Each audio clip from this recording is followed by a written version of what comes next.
Olá, seja bem-vindo à Casa dos Meninos. Sim, vamos falar das maravilhas da Torá aqui comigo, Shemuel Zakai, onde falaremos sobre a Paraxá Pinhas também, uma Paraxá que marca a história do povo judeu. Shemuel, seja bem-vindo. Olá, Shimon, Aharon e a você que já está nos acompanhando. Paraxá Pinhas, ela dá continuidade à Paraxá de Balak. Israel fez alianças com os medianitas, né? E uma aliança feita sob atos licenciosos que provocou a zelo, e a reação divina fez com que a mortandade se desenvolvesse meio à congregação de Israel. E Pinhas, ele age rápido para deter essa vingança divina que estava consumindo ali com toda a congregação. E ao mesmo tempo isso provoca uma reação da comunidade por se tratar de uma liderança, Simeon e de uma princesa midianita. E por isso, essa polarização, Deus vai fazer com Pinhas uma aliança eterna, uma aliança de paz. Ou seja, ele responde uma aliança de paz com um ato violento que culminou com a morte de duas lideranças.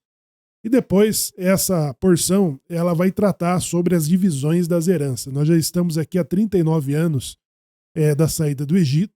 Moshe já está se envolvendo com a partilha da terra. Nós teremos uma melhor compreensão quando nós vemos as bênçãos recitadas sobre cada uma das tribos na Parashá Vezot Raberahá de Devarim e também na própria bênção que Jacó dá a seus filhos, tratando-se das suas funções, suas atividades e os lugares em Eretz Israel que cada um mereceriam e poderiam estar para cumprirem sua missão. E as filhas de Tzoloferrat, elas vão reivindicar a sua parte da herança, visto que o pai delas morreram por causa do próprio pecado. E a Torá vai atribuir àquele que carregava a lenha no Shabat. Trata-se dele como o pai das 5 filhas, e vai se abrir uma jurisprudência, então, que as mulheres também terão e darão manutenção ao nome dos seus herdeiros, e elas receberão essa parte da herança. E essa porção ela vai concluir com todos os carbonotes, com todas as ofertas que são lançadas e feitas nos dias especiais. Então, o sacrifício contínuo, o Musaf, das festividades de Shabat e também dos Yamim Tovim, Pessa, Yom Kippur, de todas as festas, como sempre recorremos ali nos dias especiais dessa leitura. Shemuel, também Josué é escolhido, né? Ele é escolhido É verdade. para substituir Moshe a partir, né, da entrada na terra, porque Moshe agora já sabia que não entraria, né?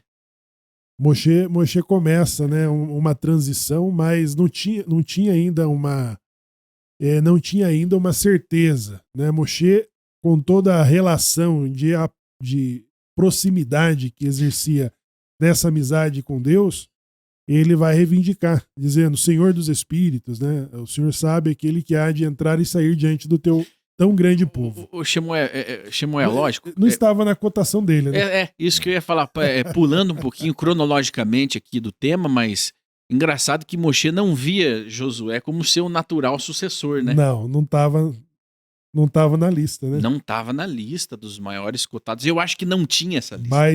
O Biden renuncia? Eu acho que Moshe não tinha uma lista de possíveis sucessores. Bom, pelo menos uma problemática. Na Torá ele não relata. Agora, por que Moshe não tinha um sucessor? Porque ele não via alguém à sua altura? Ou porque ele imaginava continuar liderando o povo de Israel para sempre? Então há esse questionamento, né, da liderança. Bom, mas aí Pinhas ele é recompensado por matar o israelita. Eu acho que esse ponto é um ponto bastante que chama muita atenção.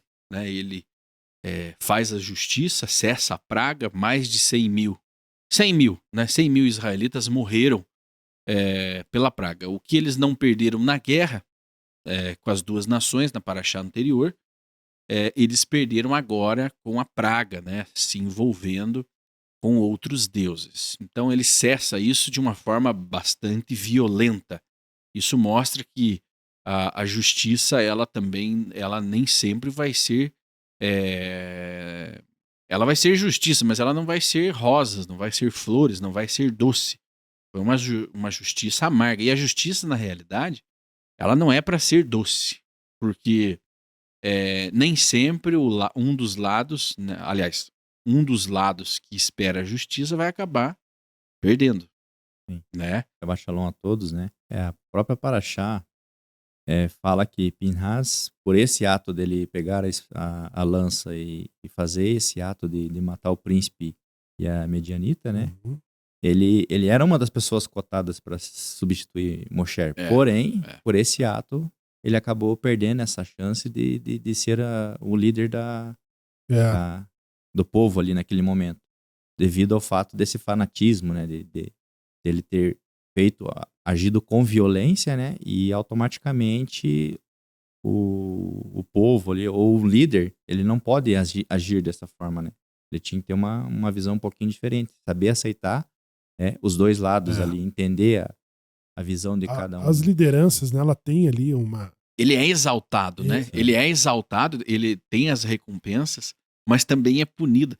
Nada sai impune, né? Porque é proibido matar. Mexeu com uma liderança. Que Liderança coisa. tem, por exemplo, cada liderança tem um grupo de pessoas que se identificam, né?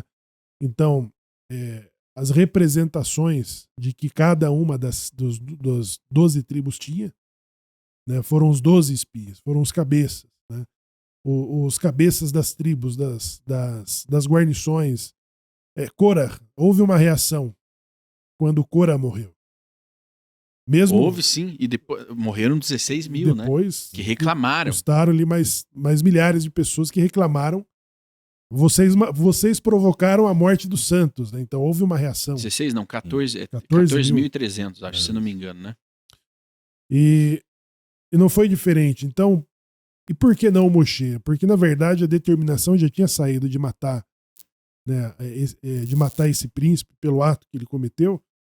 E isso deveria ser feito por ninguém mais, ninguém menos do que o próprio Moshe. Né? Então, essa hesitação dele, sabe aquele minuto de apagão, Pinhas fez o que Moshe deveria ter feito. Ou fez o que Moshe deveria ter feito. E aí o porquê que Moshe não fez? E Moshe, a questão é envolver-se com uma medianita. E quem que era a esposa de Moshe? Né? Ela era uma medianita. Então isso gera uma discussão. Né? Gera uma discussão. Vai mexer com uma liderança que está se envolvendo com uma medianita. Mas quem que é a esposa de Moshe? Ela também é uma medianita, mas as circunstâncias são diferentes.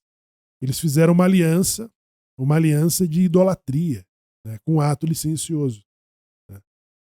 Então, essa porção, ela, alguns anos, ela vai coincidir, inclusive, com o ato o início das semanas de 17 de Tamuz, né? De que também lembra a idolatria com que se envolveu Israel no deserto. E uma outra coisa, Shimon, voltando ali na questão da liderança, né? Da liderança, as expectativas, né? Bom, Moshe não tinha nenhum sinal, não tinha sinais de que a sua saúde lhe faltava. Então ele tinha expectativa de vida muito além dos 120 que ele já tinha. Né? E nós olhamos para Vaet Hanan e ele está considerando ainda a possibilidade de entrar. Ainda não houve a conversa definitiva, né? Ele não estava pensando exatamente assim, pô. Não, ele já sabia, mas ele estava tentando reverter. Ele estava recorrendo na Suprema Corte.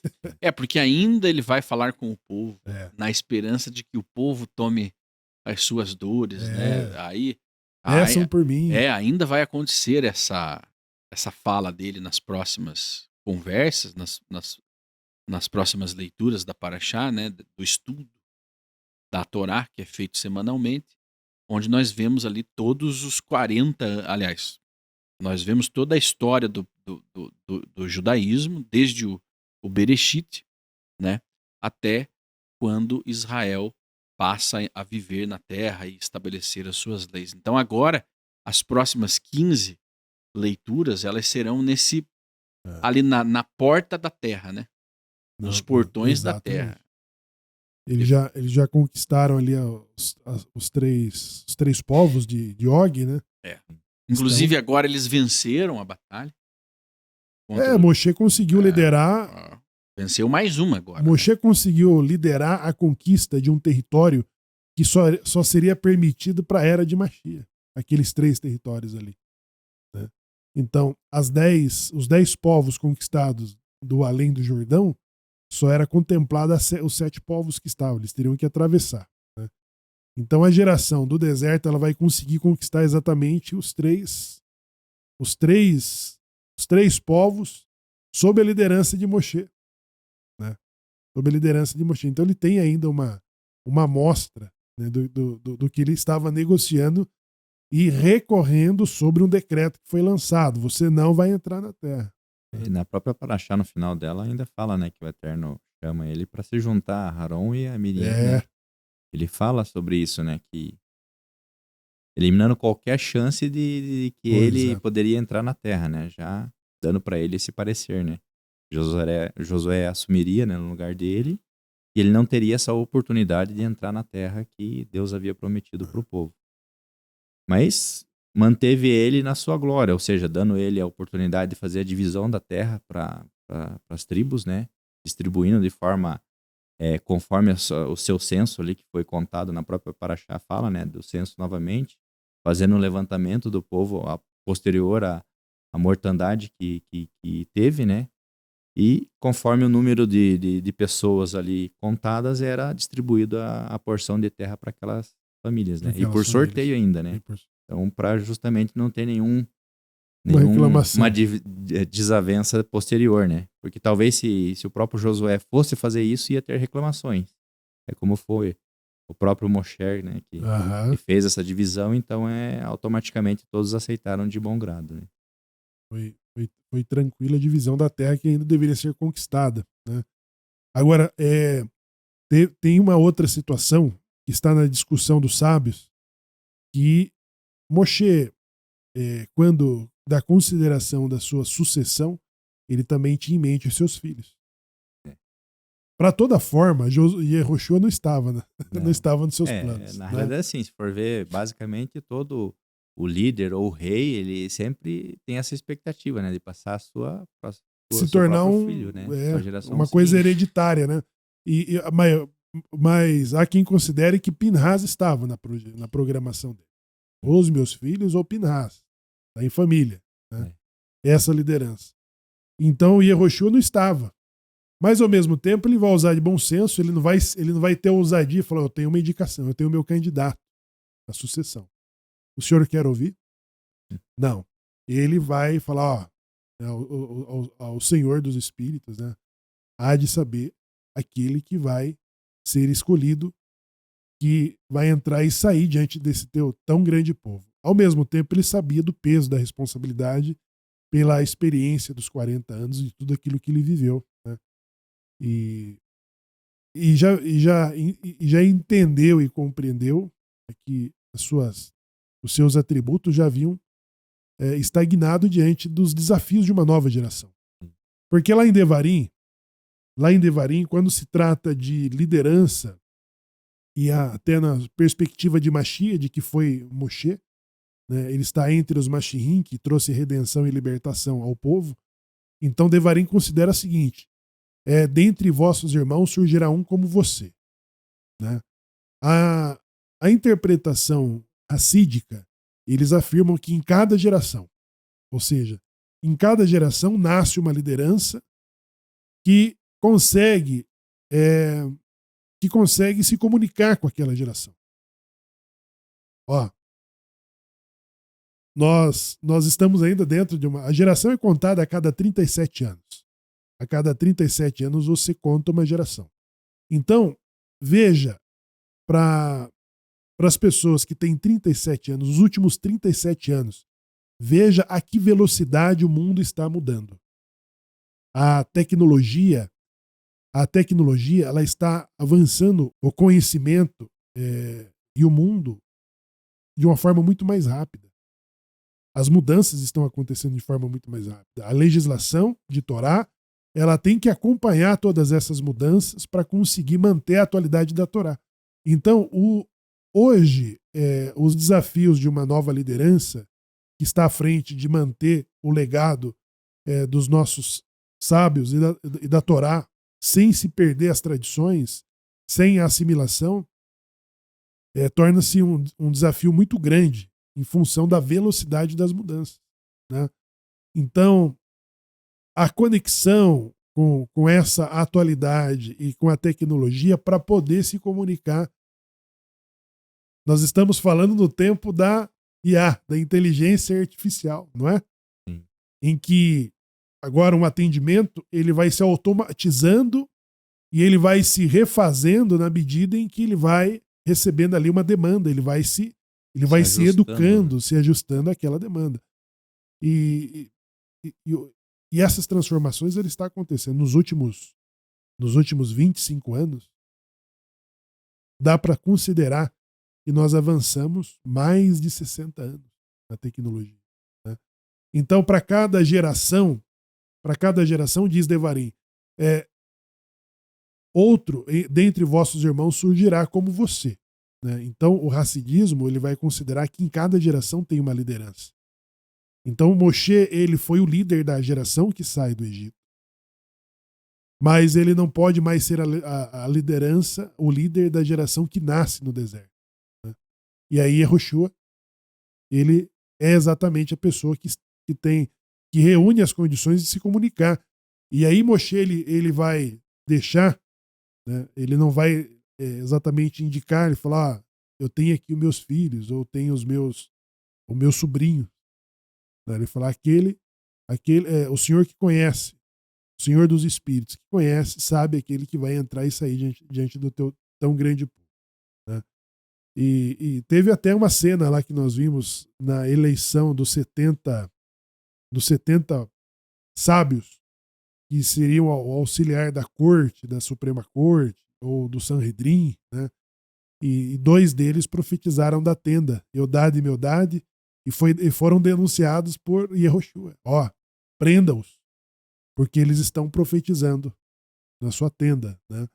E Moshe, ao mesmo tempo, ele queria um alívio das responsabilidades e dos desafios que aumentavam na medida em que eles iam se aproximando do momento de conquistar a terra. Não era o plano de levar 40 anos. Era para ser imediato, né? Aquela geração conquistar. O próprio, como você comentou, Shmuel, o próprio Moshe ali, devido a, não sei se por fato da idade, e Josué ele já tinha essa visão um pouquinho mais, ele conseguiu andar nos 2 lados, né? Andar ali tanto na geração anterior, né? Ele e Caleb foram os únicos que conseguiram entrar, né, na nova terra, transitando tanto na geração anterior como na geração futura, né, que iria dominar aquela terra, né, para guerrear e buscar todo o que o Eterno havia determinado. E talvez por esse motivo dele, claro que teve a questão da raiva, de todo o processo ali que levou ele a não conseguir entrar na terra, mas talvez a visão daquela geração futura ali não via a liderança de Moshe como base, pelo fato dele ser mais velho ou não ter a habilidade, né, de agir nas horas que precisasse. Claro que ele tinha toda a parte espiritual e de liderança como ancião ali do povo, mas Josué já tinha essa visão mais juvenil, como você mesmo falou, né, a questão dos sábios, a sua época, né. Então, automaticamente, Josué se colocou nessa posição, né, devido às posições que ele tomou anteriormente e na atual circunstância de assumir ali a liderança na terra. Nós temos o Pirkei Avot, que ele fala sobre essa transferência, que o ponto de partida é Moshe, né? Uhum. Então diz assim, Moshe recebe a Torá do Sinai. transmite a Yehoshua. Yehoshua aos anciãos, os anciãos aos profetas, e os profetas aos homens da grande assembleia, que instituíram 3 grandes princípios. Sedes incircunspectos no julgamento, formai muitos discípulos, né? Formai muitos discípulos, e o julgamento, né? Os julgamentos serem feitos. O Shimon comentou aqui, o julgamento, o julgamento nunca é uma coisa recebida de bom gosto, até porque você precisa de oficiais para executar. Aquilo que você precisa de um oficial, de uma força militar para executar a ordem é porque ele contraria, né? Ele vai contrariar a pessoa que precisa passar por aquilo. A justiça, ela não é. Eu acho que a justiça ela não é para alegrar ninguém, né? Porque Não. sempre alguém vai ser Contrariado. Alguém vai sair perdendo, né? Mas ela é justiça, ela busca um caminho do meio, ela não vai ser perfeita, Não. né? Porque a perfeição era se não precisasse aplicar a justiça, né? Tudo estaria correto. Então, E aí tem um Midrash que ele diz que Moshe, ele foi levado quando ele esteve lá no monte.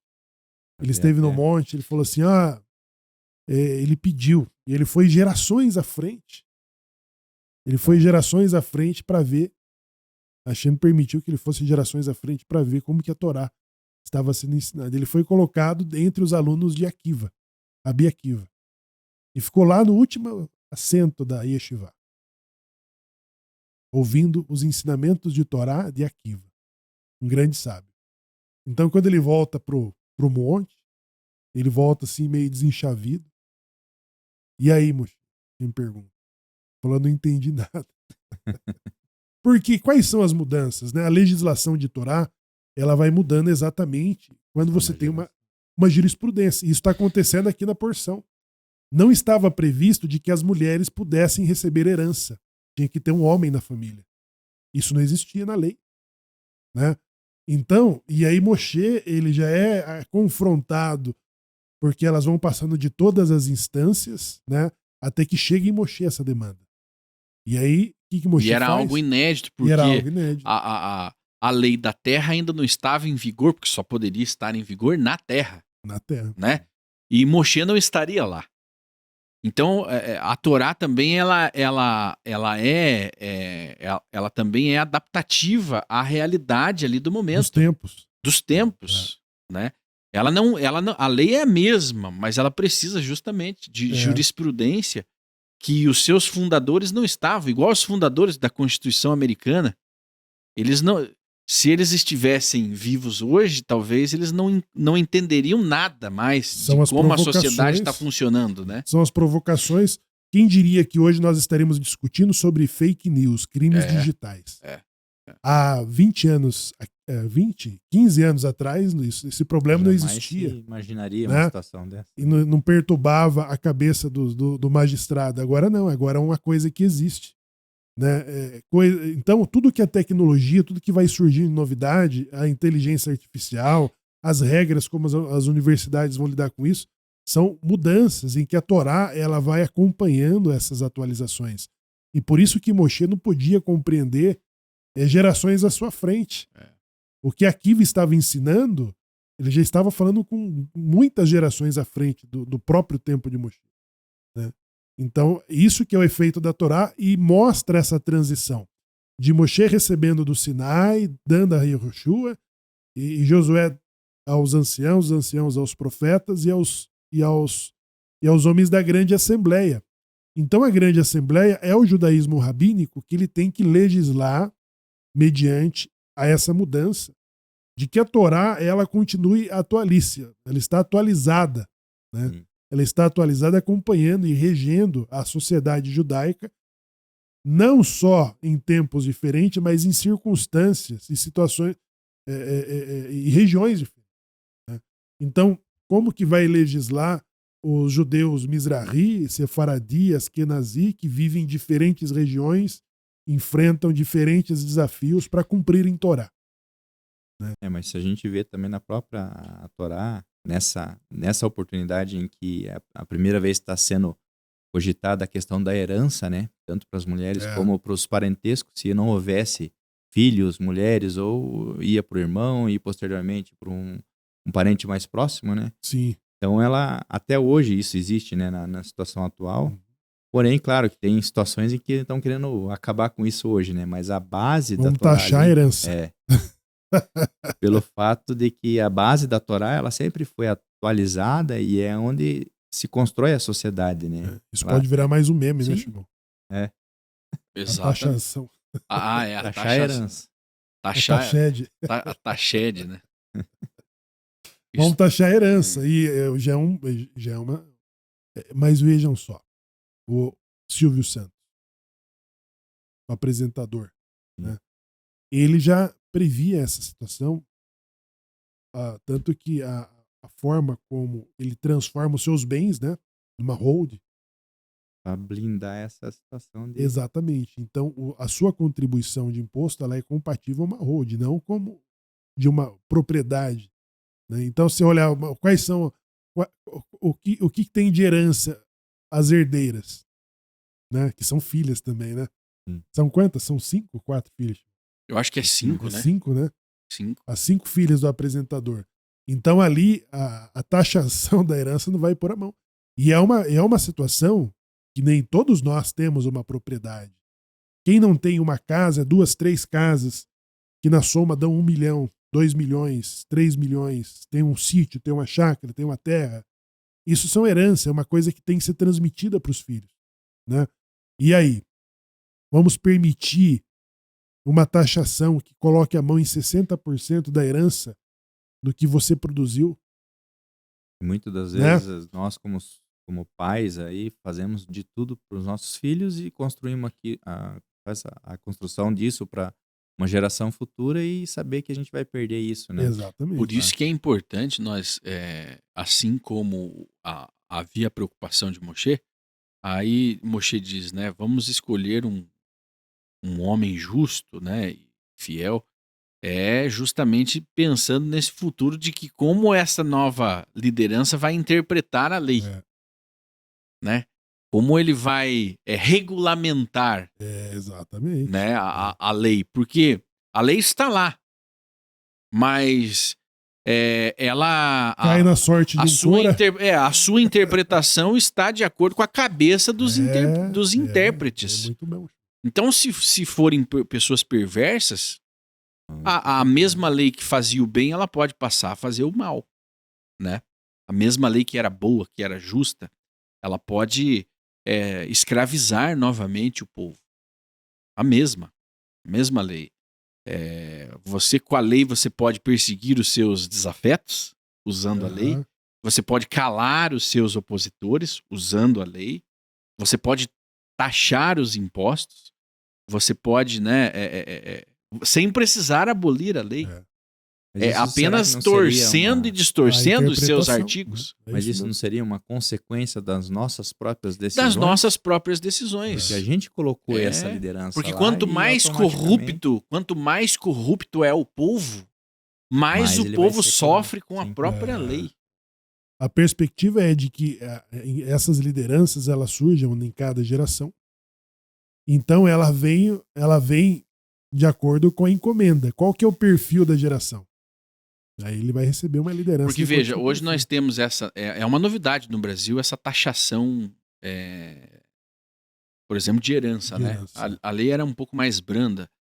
Na Inglaterra isso já existe há muito tempo. A taxação pesadíssima de heranças.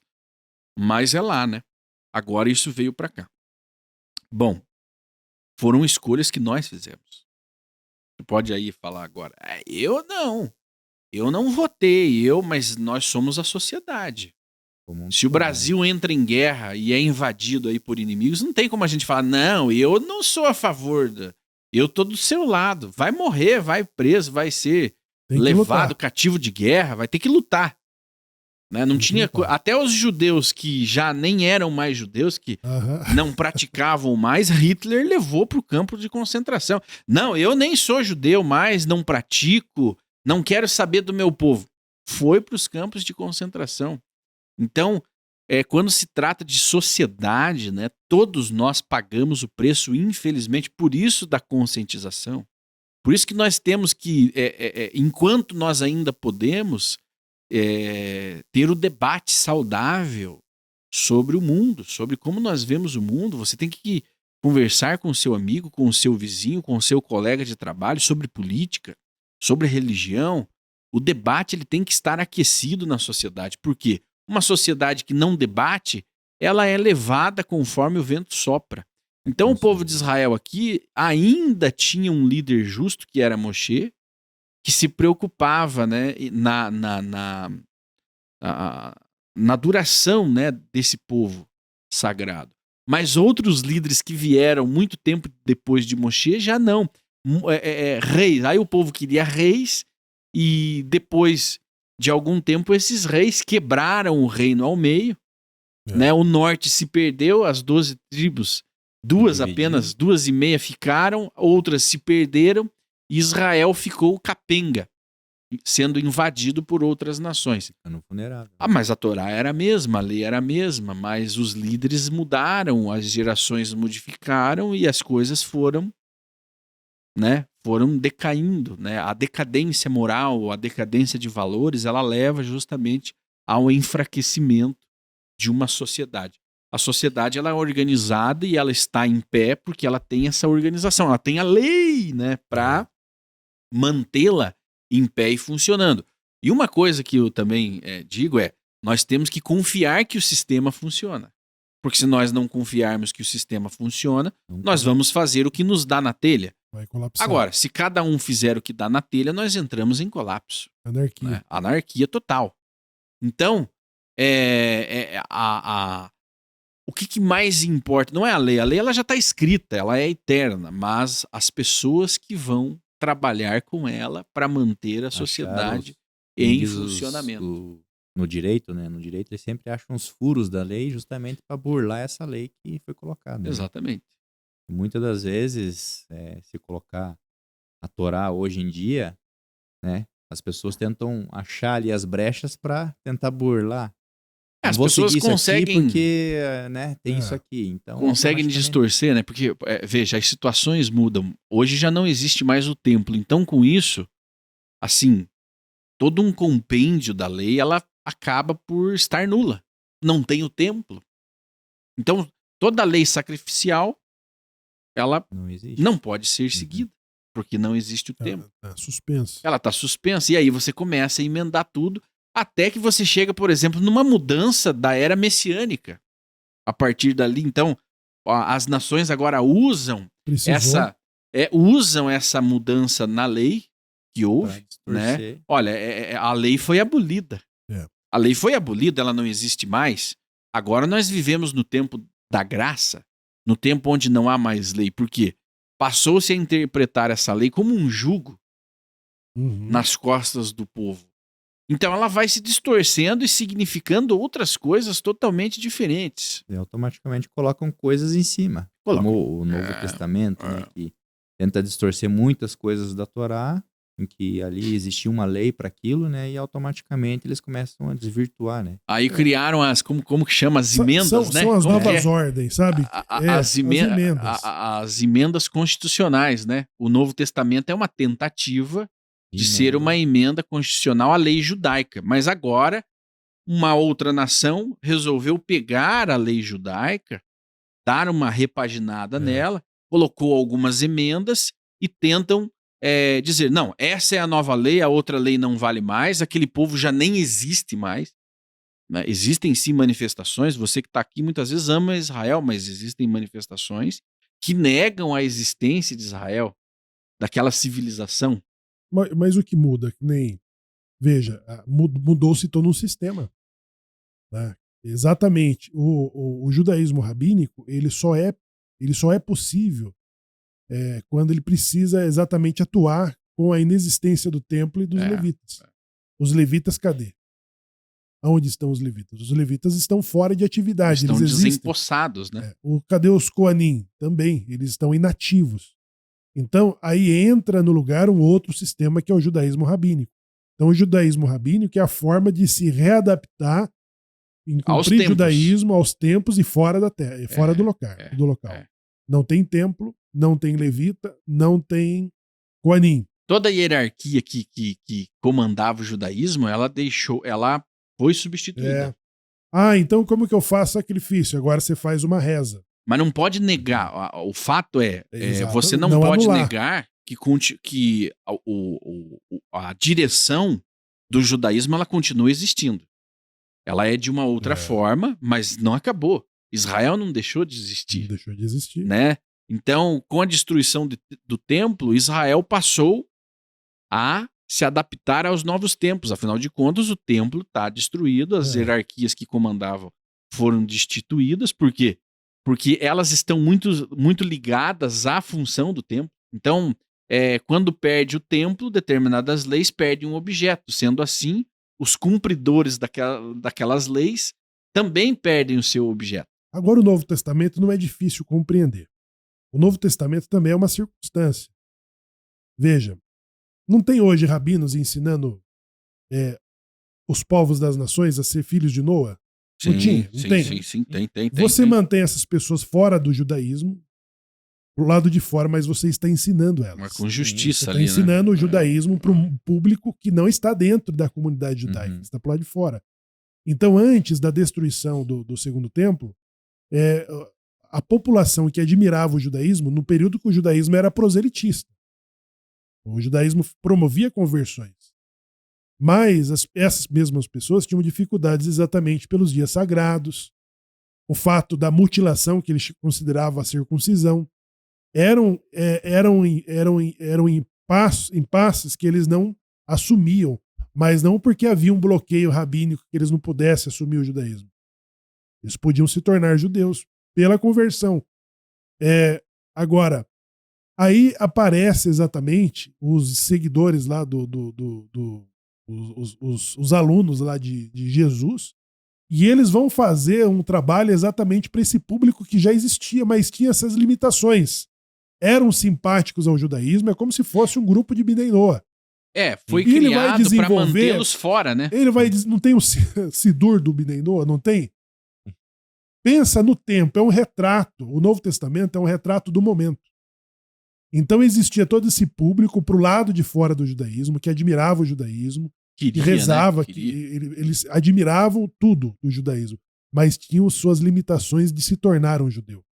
Então aí vem o tal do Paulo, e o tal do Paulo ele vai conseguir falar com um público que está pro lado de fora do judaísmo, e ele vai conseguir adaptar esse ensinamentos da lei para esse público, que depois o imperador Constantino vai achar interessante também e vai estatizar isso. E vai se tornar uma outra coisa que não tem mais nada a ver com o judaísmo com o decorrer do tempo. Mas quando nós falamos sobre a legitimidade do Novo Testamento, ele tem legitimidade para as pessoas que são regidas pelo Santo Padre, que é o Papa. Ele é o Moisés do cristianismo, porque ele é o legislador. Ele é o Pedro que liga e desliga as coisas, então ele pode mexer lá no jeito que ele bem entender. E as leis judaicas para ele não têm importância nenhuma, porque eles não são judeus. Né? Então, agora para nós judeus que se torna ilegítimo o Novo Testamento, aí sim, aí nós vamos ter dificuldade se nós não seguirmos Torá. O Novo Testamento ele torna uma confusão para o judeu, mas é uma solução para os cristãos. Né? Então essa liderança, manter as lideranças justas é importante, e é importante reconhecer que sempre a liderança estará adaptada ao seu tempo, senão ela não consegue liderar. Se não houver uma adaptação, um entendimento de altíssimo nível, ela não conseguirá liderar. E ela cai, ela entra em colapso. Né? Ela não pode ser fanático, ela tem que ouvir os dois lados e saber andar sempre na linha tênue ali, no meio. Entendendo as mudanças, né? As mudanças de lugar, as mudanças de tempo, as mudanças, nesse caso hoje, as mudanças de tecnologia, as capacidades, a forma com que você se comunicava com as pessoas hoje é totalmente diferente. Hoje você não bate mais de porta em porta, né? Para vender o seu produto, para levar uma palavra amiga para as pessoas. Hoje você fala com elas pelo WhatsApp, né? Você manda. E se há uma liderança que não compreende esta nova forma, né? O judaísmo, por exemplo, as religiões, elas tiveram que se adaptar. Hoje as religiões transmitem os seus ritos, os seus cultos, os seus serviços sagrados, as sinagogas, as igrejas, né? Elas colocam ali à disposição dos seus fiéis ao vivo, online, pela internet. Tiveram que se adaptar aos novos tempos. O Covid né? forçou isso, né? O isolamento social. E isso era impensado. Hoje as pessoas têm informação online. né? A pessoa tinha que todo dia se dirigir até a faculdade, fazer lá o estudo. Hoje não, hoje ela faz de casa, online, e tem a mesma importância do que aquele que vai presencialmente fazer. Agora, os povos mudam, a tecnologia muda, o tempo muda, e as lideranças também devem se adaptar às mudanças, e é por isso que há essa transição. Agora, é interessante aqui na Paraxá que há um tempo, né, de transição.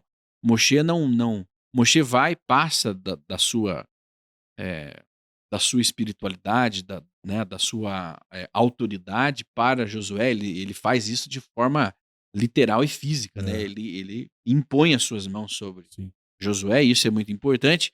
E há um tempo de adaptação, né? Moshe não põe a mão e fala, tá aqui a chave, o último a sair apaga a luz. Não.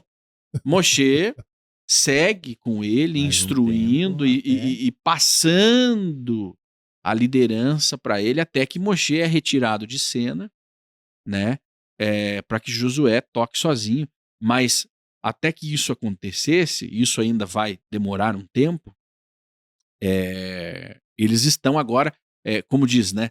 Nós tivemos um tempo inédito, nós podemos dizer que o nosso tempo viveu com 2 papas, né? 2 papas. 2 papas, né? E aqui Israel tem 2 grandes líderes. Né? 2 lideranças. 2 lideranças agora no mesmo nível. Que a partir do momento que ele impõe a sua mão e elege Josué agora era igual Moshe, né? A sua liderança. Profeticamente, apenas Moshe foi o maior. Mas a liderança do povo de Israel é como se tivessem 2 presidentes, 2 primeiros ministros. São o presidente e o presidente eleito, que tem essa transição, não é? Exatamente. Então, lá de outubro até janeiro, você tem 2 presidentes. Tem um presidente em exercício. E o presidente eleito. E o presidente eleito. Né? Fazem ali uma equipe de transição, passam as senhas do Instagram e do YouTube. né? Agora, as senhas dos bancos. Agora o Samuel, o Shmuel Hanavi, que é descendente de Korah, né? Nós estudávamos na penúltima porção. Shmuel, ele também vai ter exatamente esse conflito, porque muito vai da expectativa do povo. Não há uma grande expectativa do mundo de quem vai ser o novo presidente dos Estados Unidos?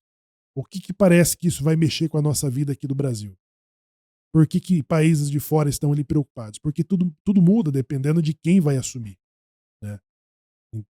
Você vai tomar decisões, o mercado financeiro, ele está ali de olho, ele está se programando para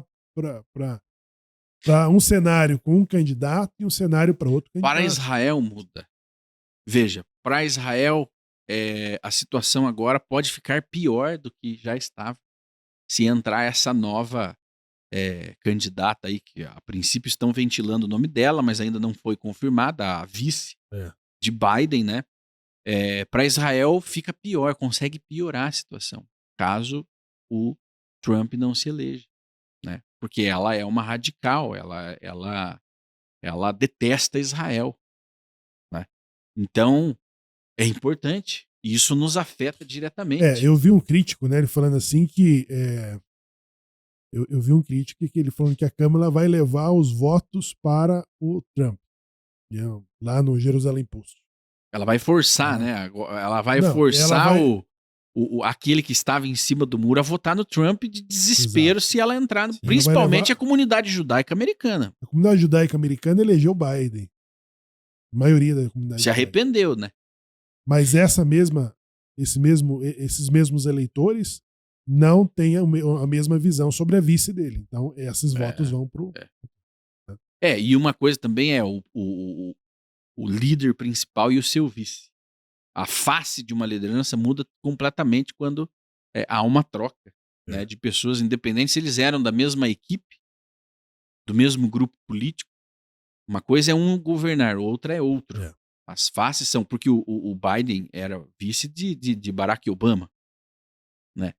E quando ele assumiu, Agora, foi uma outra abordagem, né?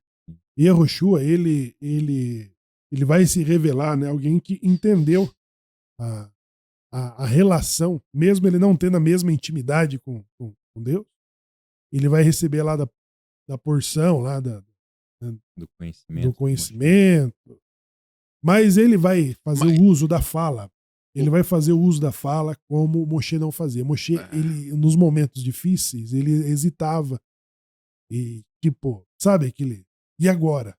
Né? O que devo fazer? Você tá na autoescola lá com o... Como que chama lá? Instrutor. O instrutor do lado.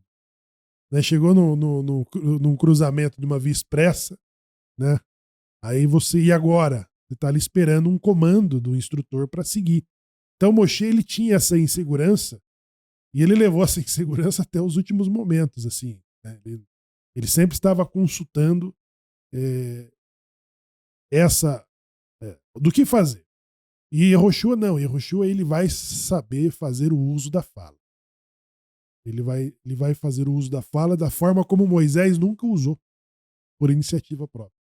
Então, em relação ao tempo, que ele consegue determinar essa parada da relação aí do tempo, não sei o que é que parou. Mas era uma outra relação, né, de lideranças com o líder supremo, o ele criador. tinha uma voz de comando. Era uma outra. E a natureza atendia ele. Era uma voz de comando que Deus não passou para Moshe, né? Justamente pelas personalidades serem totalmente diferentes. Tanto é que, bom, Josué é escolhido por Deus, né? Não por Moshe, porque Moshe escolheria alguém exatamente igual a ele. Entendeu? Dificilmente você vai escolher alguém antagonista a você para te substituir. É difícil, precisa de muita maturidade emocional para falar, não, eu quero como líder aqui alguém totalmente diferente de mim para fazer as coisas diferentes. Claro que não. Você quer que o seu legado continue intocado. Essa é a tendência de uma liderança humana. Pois bem, Deus vem e fala, não, Josué, filho de Num, ele será o meu escolhido. Moshe, bom, então, se ele é o teu escolhido, não tenho nenhum argumento, né? Que seja...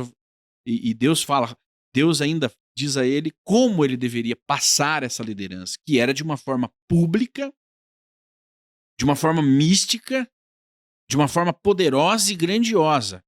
E depois disso tudo, Deus ainda se aproxima de Josué e fala diretamente com ele, o encorajando a ser quem ele deveria ser. Exatamente. Seja assim, assado.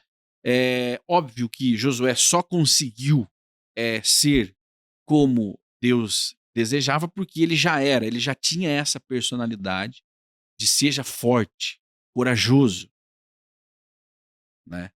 Vá, não tenha medo, porque era um novo momento, né? Era um novo momento e uma nova história muito difícil só estaria começando ali. Era como se,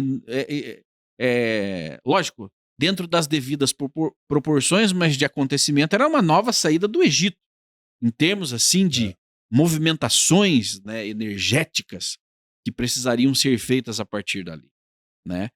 Porque Israel viveria aquilo que ele nunca viveu, que era agora a vida dentro da terra. E depois dessas duas lideranças, né? Porque Josué, ele vai personificar a liderança de Efraim, que é o reino do norte. E Judá é o rei. Então, mas só que eles sempre dependem um do outro. Quando você vê lá, quando Yehoshua também vai entregar a liderança, ele não volta para Ele não continua em Efraim, ele vai transferir para Judá. Então, quem conclui a conquista de Eretz Canaã, para a terra, vai ser um judeu. Então, aí, essa nova liderança vai finalizar a conquista da terra, a distribuição das heranças. Séculos depois. Né? E aí, Davi chega no cenário lá depois de Saul. Né? Então, esse não é questão de alternância, é questão de antagonismo mesmo, que vão conviver até que se separe esses dois reinos. As escolhas divinas são antagonistas, porque são novos tempos. Agora, as nossas escolhas é que não são. Né? Os presidentes da República, eles sempre vão trazer alguém do seu mesmo partido, da sua bolha, com o seu viés político, ideológico, econômico. É muito perceptível isso, né? Por quê? Porque ele quer manter o legado dele intocado. Só que os desígnios divinos sempre são: agora vocês vão viver um novo tempo, uma nova era. Mas para que isso aconteça é preciso de novas mentes. Só que a Torá, ela permanece imutável ali. Mas são novas mentes. A liderança de Moshe, a liderança de Davi, a liderança agora dos 70, né? Dos profetas, elas não serviriam para os dias que nós vivemos hoje.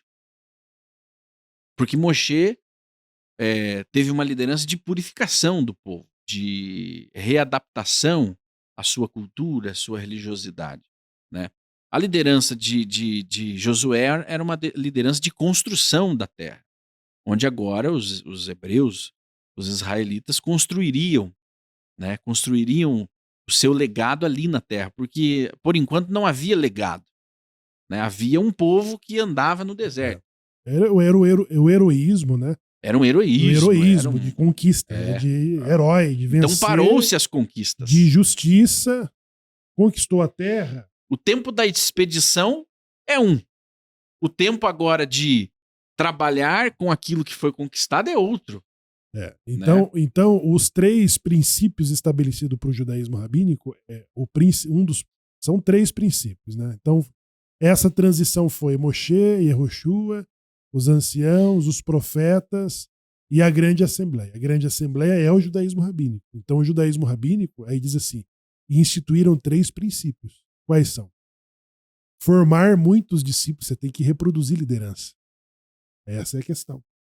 Então, aí você pode ter sábios antagônicos, Hillel e Shammai, você pode ter muitos, direita e esquerda, né?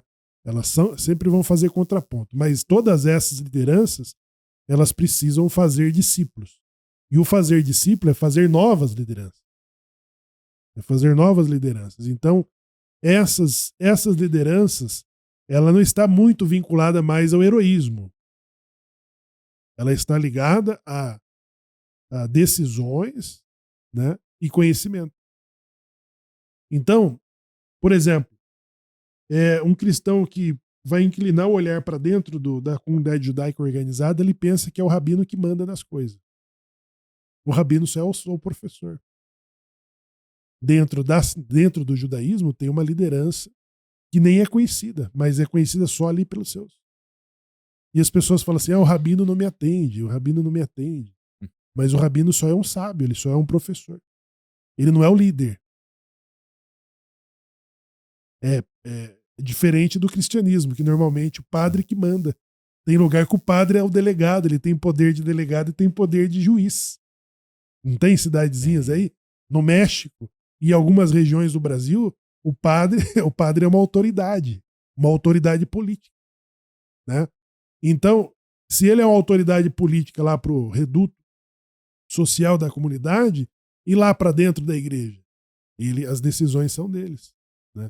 Então, o pastor lá, o pastor dentro do protestantismo também. Normalmente o pastor é a mesma liderança. É a suprema liderança, da comunidade. Dentro do judaísmo, não. Dentro do judaísmo, o rabino ensina. E existem outros acima e abaixo dele também, decidindo, que não necessariamente são rabinos. É. Em Israel era assim também, né? Por quê? Porque as 12 tribos, cada uma tinha a sua função. Então, tinha o Cohen, ok, e tinham os levitas, né? Entre outras. E hoje em Israel é assim, né? Hoje em Israel tem o mundo político e tem o mundo religioso e eles estão interligados, né? Mas os rabinos não decidem as leis do país, né? Mas decidem quem é judeu. Agora, em Israel, E sim, por aí você vai. vai encontrar as lideranças rabínicas,